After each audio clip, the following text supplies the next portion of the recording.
You are watching WPTV, award-winning college television. Welcome back to the desk. The NFL season hit week 4, and here to break down what's been happening on the gridiron is Michael Milligan, JJ Woodards, Daniel Muse, and AJ Tierney. Gentlemen, the season, there's been a lot of unexpected expectations, and there's been some teams that have been playing well out the gate. Michael, I'll start off with you. Who's been the more surprising to you? Yes, even though I do have a beard like Daniel, mine is better. Nevertheless, the Pittsburgh Steelers are my team. I'm just going to say that's been really hot out the gate and the most unexpected. You coming into this and you're expecting that Justin Fields and being the quarterback, even though he's QB2, and he's really doing well, 518 passing yards, 2 touchdowns, 90 rushing yards, plus a tutty as well. Defense has had 5 total turnovers as well. TJ Watt with 3 sacks already on the season.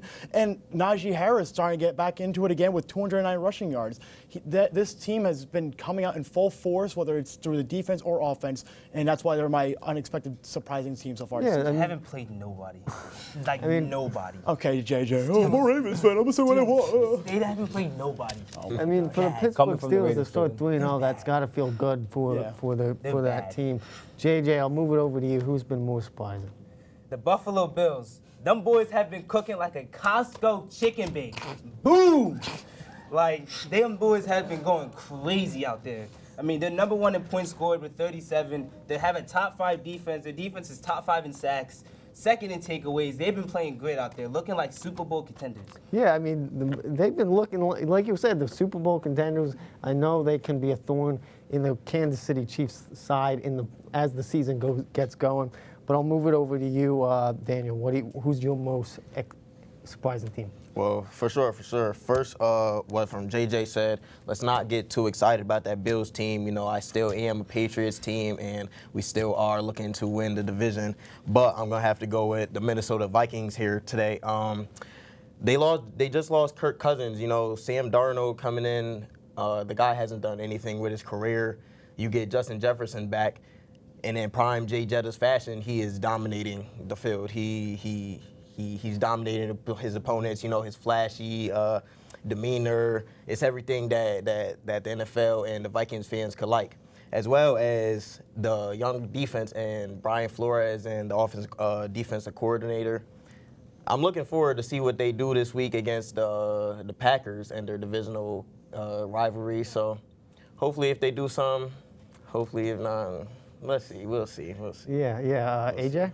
Finish it off. I gotta say, Minnesota Vikings too. I mean, no one expected nothing from this team. This team was right now supposed to be like not even 3-0, and they're 3-0. They lost big additions like Kirk Cousins, Danielle Hunter, and Sam Darnold. I mean, they drafted J.J. McCarthy, expecting him to be the starter. He's injured. They pick up Sam Darnold, and Sam Darnold right now is balling out. I can't lie. I mean, former Jet. Didn't do so well in the Jets. He was on the Carolina Panthers. Couldn't really get much going down in Carolina. He goes to the Minnesota Vikings, and he's balling out like crazy. And being teams in the fashion that they have done with the 31-7 win against the Texans, you know, the blowout against the Giants, and then even the Niners. I know it was only a 7-point win, but that Niners team is still a decent Niners team. Yeah, I mean, and talking about the Minnesota Vikings, Sam Darnold, too. We'll get into him later, but he's been – a great quarterback so far and having a really great start to his season.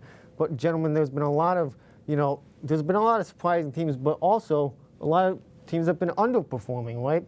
And AJ, I'll go back to you. Who do you think has underperformed so far this season? I think the team that underperformed this season, the Chicago Bears. So much hype going to this season. They traded away Justin Fields. They felt like Justin Fields was not what the Bears needed to the next step. They draft Caleb Williams. With their 9th pick, they draft Rome Odunze, and they traded for Keenan Allen, what's called one of the best wide receivers for the Chargers in Chargers history, I do believe, and they're 1-2. This team was expected to go right out the gate, be the big team, be at least 3-0, and right now they're not doing so well. They're not doing so hot. I mean, it could be just the offensive line, could be Caleb running for his life, but I do feel that this team was way more overhyped than what they're playing like today. Yeah, I mean, the Bears got to figure it out as time goes on, because otherwise they're not going to, their season's going to be falling, they're going to keep going downhill from there.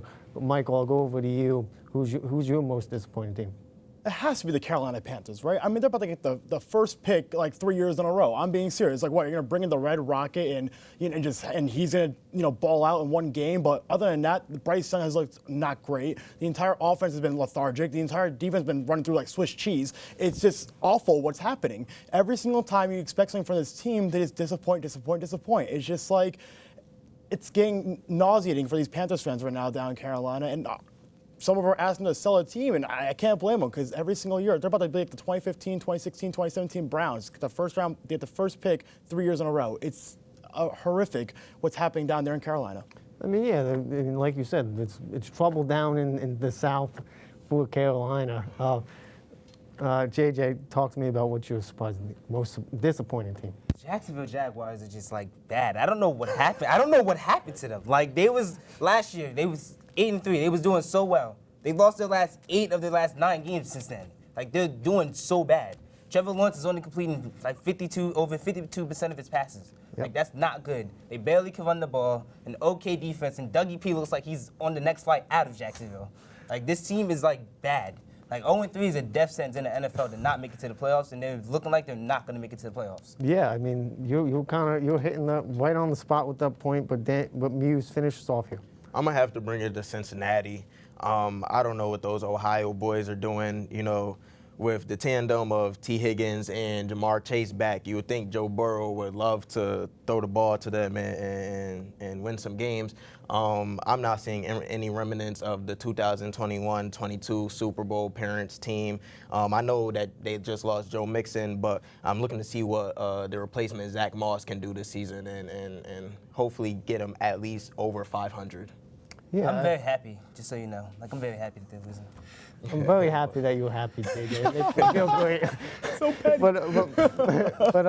But gentlemen, there's been plenty of players around the league that have been deserving, of the MVP because they've been playing lights out so far.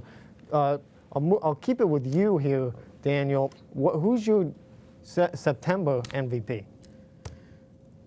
I'm gonna say a guy that I never thought I would be saying, but I'm gonna have to say Geno Smith. Geno Smith, yes. Okay. Geno Smith. I believe this is because of his comfortability. He's able to get comfortable in that Seahawks offense. His second year as a starter. I haven't seen him this comfortable since his days at West Virginia, and when he had Stedman, Baylee, and Tavon Austin.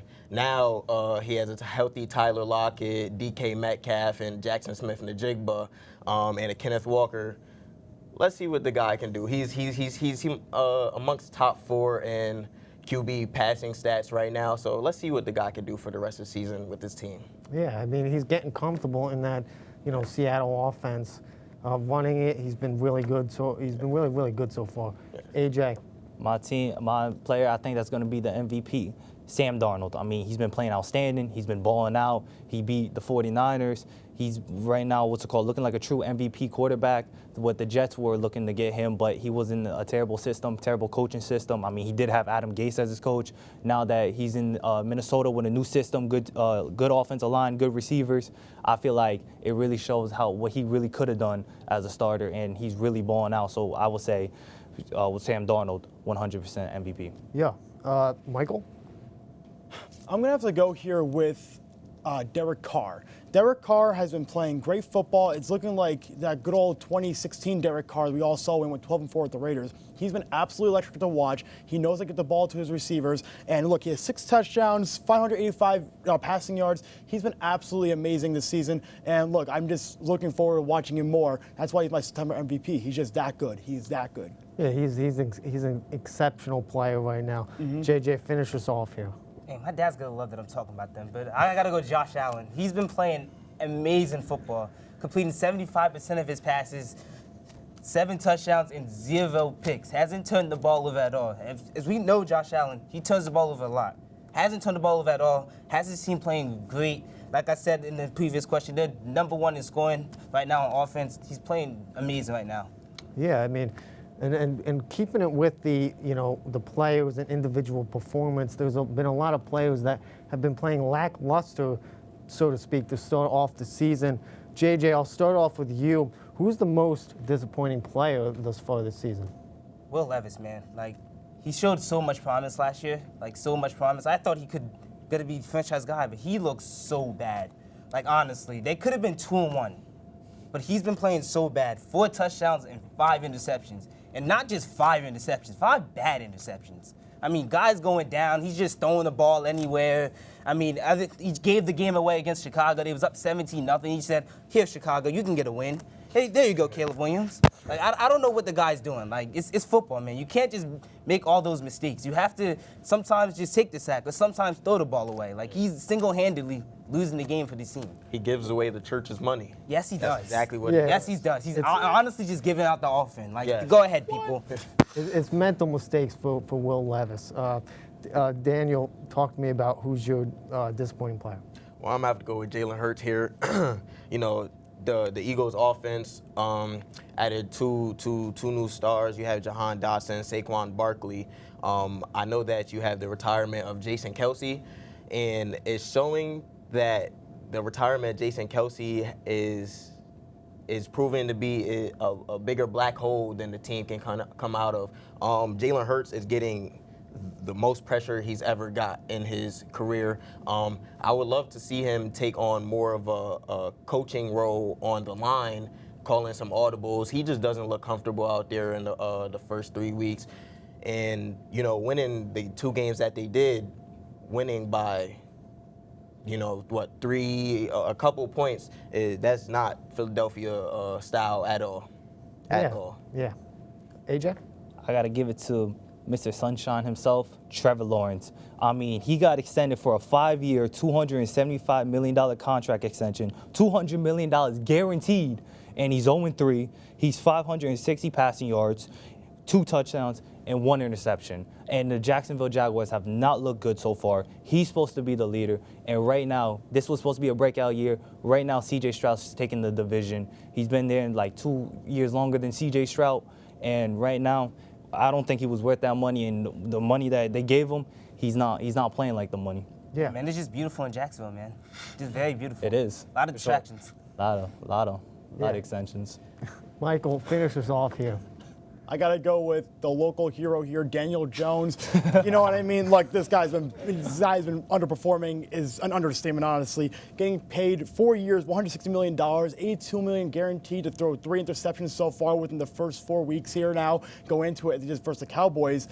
And he's just underthrowing wide receivers left and right. You can put him on a paper route. He'll underthrow the driveway if you wanted to. All right, I'm telling you right now, he has not been that great. He's been rolling out the pocket, making bonehead decisions, throwing it to the sideline, throwing it to the earth, throwing it to the moon, throwing it to Mars, anywhere else except for those receivers. All right, the poor anthill on the field is going to get hit. I'm telling you, it's been very, very bad for Daniel Jones lately. It has not been good, and that's why he is my player. I think he's been underperforming. I just want to say now, like, I think I'm gonna try to go be the GM for the Giants right now.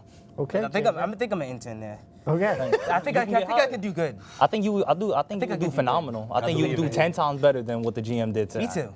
I do believe that. Yeah, that's going to wrap New it York, up. here I come. That's going to wrap it up for this NFL segment. But of course, don't forget to follow us at SportsDeskWP for updates and more. Thank you to all the cast and crew, and a big shout out to our wonderful studio manager, Al Clarke, from Studio B in Hamilton Hall, and from everyone here at the desk. I'm Tyler Cooper, saying so long. See you next Friday on WPTV.